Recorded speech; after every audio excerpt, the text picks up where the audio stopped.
My favorite cookbook is a homemade one filled with family recipes. This cookbook originated with my request to my grandmother to save all of her recipes since she is such a great cook.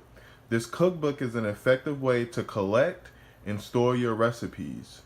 Today I will show you the 4 steps in making your own personal cookbook.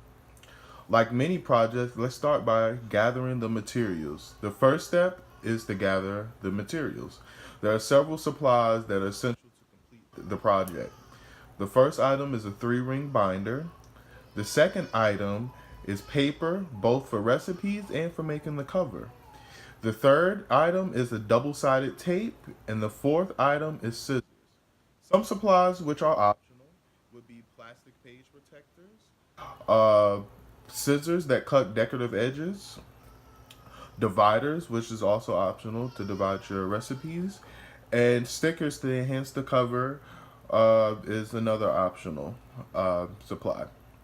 Now that we've collected the supplies, all the materials, we can create our cover. The second step is to create your cover. A theme usually inspired from your recipe paper will give your direction in creating your cover. What kind of foods are mostly going to make up your recipe. Well, your cookbook. Sorry. There are several steps to create your cover. The first step is to cut your paper to the size of your binder. The second step is to attach the titles. The third step is to add stickers to enhance your cover. To create the back cover, to repeat the process, just omitting the title. You're not going to put a title in the back cover, of course. All right, we're about halfway there. We finished the outside, so let us go to inside to get those recipes in. The third step is to copy the recipe. Typing on the computer is my preferred method that I use for copying the recipes instead of doing them by hand. On the computer, mistakes are easily corrected.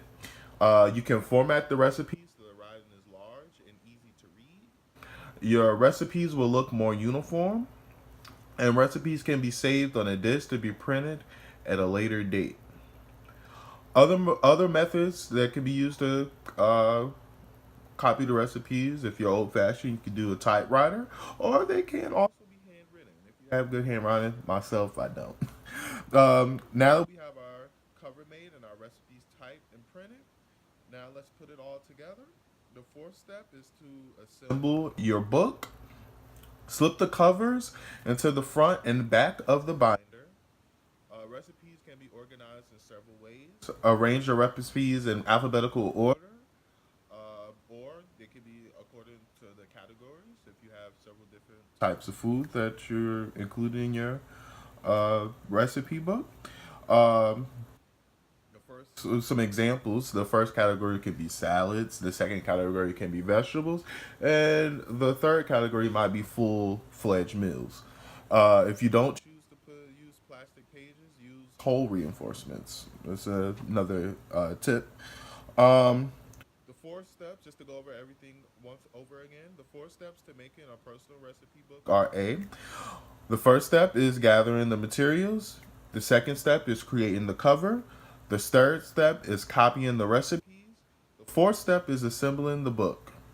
Now, I wish I could be there to serve you some of the recipes from my book, so you can, really, taste some of the good food that me and my family have created over the years, and also so maybe you can see why it's important to preserve your family recipes if you have some in your family, or if you don't, you can always uh, create some.